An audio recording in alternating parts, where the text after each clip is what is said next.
Hi, my dear students. Good morning to all. Welcome back to my class. Yesterday, we talked about Leonard Cohen's biography. Today's class, we are going to learn the same topic, biography of the author, as well as the background information about the poem. Okay.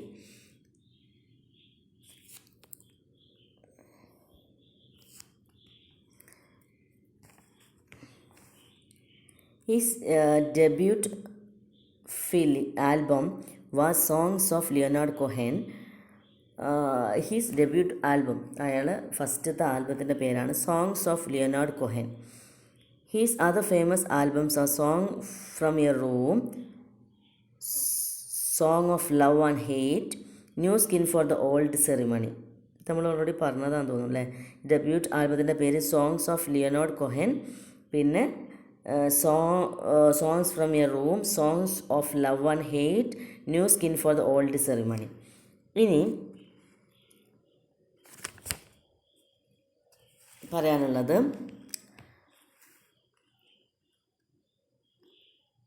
The album 10 New Songs won him 4 Canadian Juno Award in 2002. 10 New Songs എന്നുള്ളൊരു correction, ഒരു album 10 New Songs എന്നുള്ള album won him 4 Canadian Juno Award in 2002. എന്തിനൊക്കെയാണ് 4 Canadian Juno Award കിട്ടിയത്? എന്തൊക്കെ? Best artist, best song writer, best pop album, best video. ഈ 4 കാര്യങ്ങൾക്കും the 10 new songs എന്ന ആൽബത്തിന്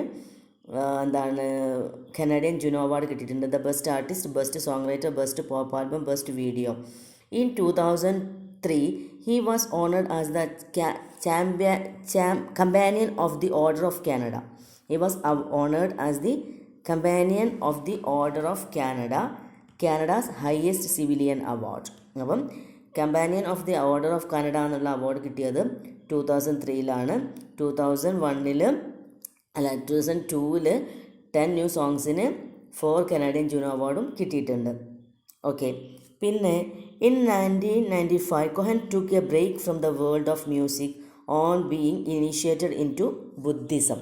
അത് വളരെ ഇമ്പോർട്ടൻ്റ് ആണ്. നമ്മൾ ഒരു പോയറ്റിൻ്റെ ഒരു പോയം സമ്മറി മാത്രം പഠിച്ച ബാക്ക്ഗ്രൗണ്ട് ഇൻഫർമേഷൻ അറിഞ്ഞാൽ പോയം കുറച്ചുകൂടി നമുക്ക് മനസ്സിലാക്കാൻ പറ്റും. നമ്മൾ പറയാറില്ലേ, ഏതൊരു ആൾ കവിത എഴുതുകയാണെങ്കിലും എന്ത് വർക്ക് ഓഫ് ആർട്ട് ആണെങ്കിലും അതൊക്കെ അവരുടെ മനസ്സിൻ്റെ ഒരു റിഫ്ലക്ഷനാവും അല്ലേ, മെൻ്റൽ റിഫ്ലക്ഷനാവും. അപ്പം ഇവിടെ പറയുന്നത് In 1995, Cohen took a break from the world of music on being initiated into Buddhism. അങ്ങനെ ബുദ്ധിസത്തിലേക്ക് പോവുകയാണ്. He spent 5 years as a recluse at the Mount Baldy Zen Center near Los Angeles, where he became Zen Buddhist monk and took on the Dharma name Jigan, meaning silence. ശ്രദ്ധിക്കുക, അങ്ങനെ ബുദ്ധിസത്തിലേക്ക് പോയി അവിടെ became a Zen Buddhist monk, ഒരു മോങ്കായിട്ട് സന്യാസിയായിട്ട് മാറി. അവിടെ പേര് മാറ്റി ജിഗാൻ മീൻസ് സൈലൻസ് എന്നുള്ള പേരിൽ പിന്നെ ജിഗാൻ means silence.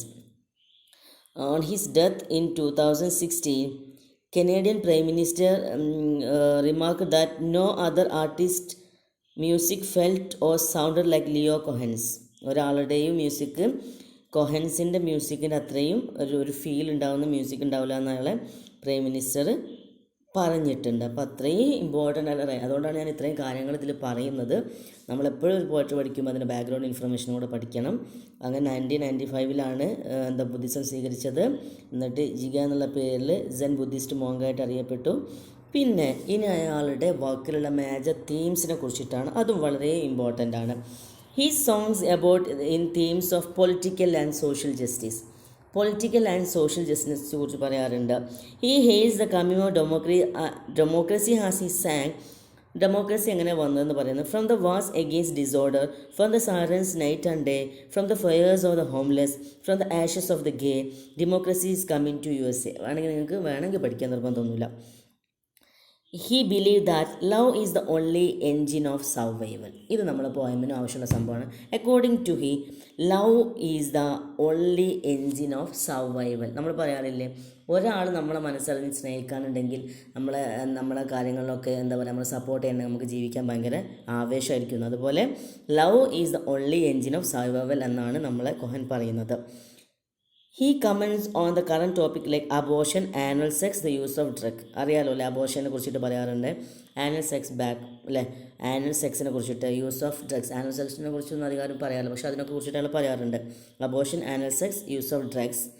The theme of war also figures in many of his writing. വാറിനെ കുറിച്ചിട്ടും പറയാറുണ്ട്. Lover lover lover, A song written in the backdrop of Israel Arab encounter. ഇതിനൊരു ലവർ ലവർ ലവർ എന്നുള്ള ഒരു പോയമും Israel Arab എൻകൗണ്ടറിനെ കുറിച്ചിട്ട് എഴുതിയിട്ടുണ്ട്. അതിൽ അയാൾ പറഞ്ഞത് intended to be a shield against enemy. അതെന്താണ്? എ ഷീൽഡ്, ഒരു കവറാണ്, എഗെയിൻസ്റ്റ് ദ എനിമി. എനിമികളുള്ള ഒരു കവർ മീൻസ് ആ ഒരു ഡിനൗൺസ് ആംഡ് കോൺഫ്ലിക്റ്റ്. അതിനെക്കുറിച്ചിട്ട് ആംഡ് കോൺഫ്ലിക്റ്റിനെ ഡിനൗൺസ് ചെയ്യുന്ന ഒരു പോയമാണ് എന്ത്? ലവർ ലവർ ലവർ എന്നുള്ള പോയം. ഇവിടെ പറയാം. പൊളിറ്റിക്കൽ ആൻഡ് സോഷ്യൽ ജസ്റ്റിസിനെ കുറിച്ചിട്ട് പറയാറുണ്ട്. പിന്നെ according to Cohen, love is the only engine of survival എന്ന് പറയുന്നുണ്ട്. ഇയാൾ അബോർഷനെ കുറിച്ചിട്ട്, ആനൽ സെക്സിനെ കുറിച്ചിട്ട്, യൂസ് ഓഫ് ഡ്രഗ്സിനെ കുറിച്ചിട്ടൊക്കെ പറയാറുണ്ട്.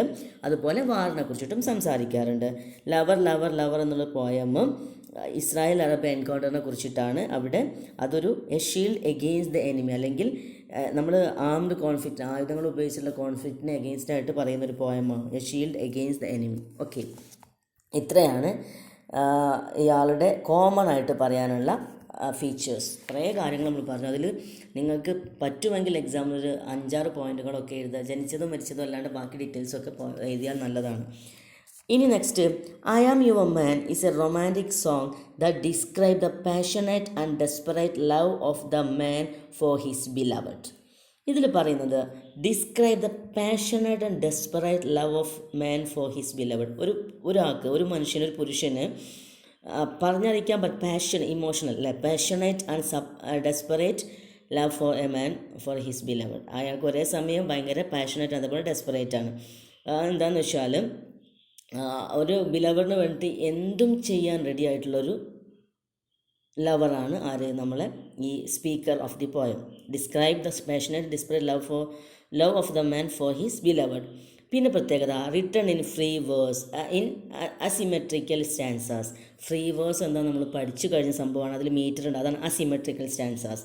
Written in free verse in asymmetrical stanzas. സ്റ്റാൻസൊക്കെ പ്രത്യേകിച്ച് ഒരു ഓർഡറും കാര്യങ്ങളൊന്നും ഉണ്ടാവില്ല, അതാണ് അസിമെട്രിക്കൽ സ്റ്റാൻസാസ് എന്ന് പറയുന്നത്. ഫ്രീ വേഴ്സ് എന്ന് പറഞ്ഞാൽ there is no metre in the verse. അതിൽ എന്തുണ്ടാവില്ല, മീറ്ററുകളുണ്ട്. നമ്മൾ കുറേ അയാംബിക് പെൻറ്റാമീറ്റർ, ട്രോക്കേക്ക് മീറ്റർ, അങ്ങനെ കുറേ മീറ്ററുകൾ പഠിച്ചു. അതിൽ മീറ്ററുകൾ ഉണ്ടാവില്ല, മീറ്റർ ഉപയോഗിക്കുന്നേ ഇല്ല. അതാണ് written in free verse in asymmetrical stanzas.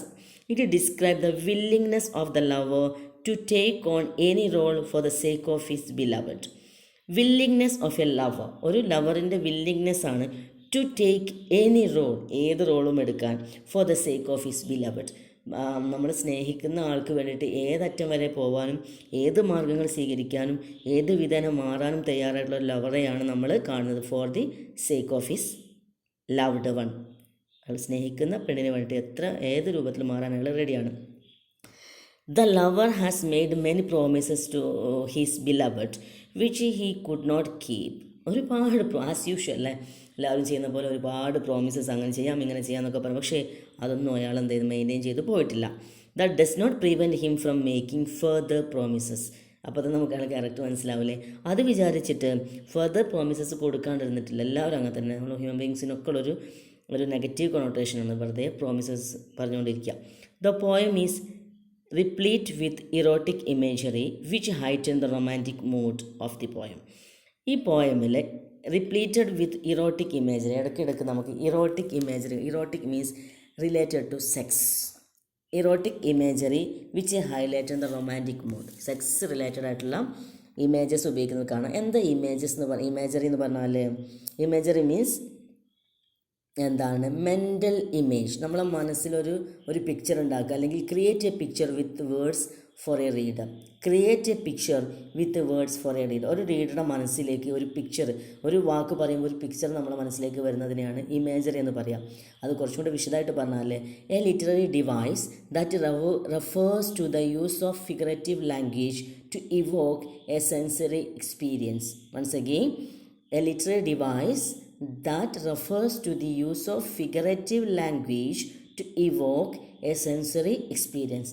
നമ്മൾ സെൻസ് ഓർഗൻസിലൂടെ ഒരു വാക്ക് കേൾക്കുമ്പോൾ നമുക്ക് എന്ത് ചെയ്യുക, അതിൻ്റെ ഒരു ഇമേജ്, മെൻ്റൽ പിക്ചർ നമ്മുടെ മനസ്സിലേക്ക് വരുന്നതിനെയാണ്, ആ ലിറ്റററി ഡിവൈസിനെയാണ് നമ്മൾ എന്ത് പറയുക, അത് ഇമേജറി. അതൊരു ഫിഗറേറ്റീവ് ലാംഗ്വേജ് ആണ്. Deviation from the ordinary use of ലാംഗ്വേജിലൂടെ നമുക്ക് നമ്മുടെ മനസ്സിലേക്ക് അതിൻ്റെ ആ ഇഫക്റ്റ് കറക്റ്റ് കിട്ടാൻ വേണ്ടി ഇമേജസ് ഉപയോഗിക്കുന്നത്. അതുകൊണ്ട് ഈ പോയമിൽ ഇറോട്ടിക് ഇമേജറിയാണ് കുറേ യൂസ് ചെയ്തിട്ടുള്ളത് to bring the romantic mood.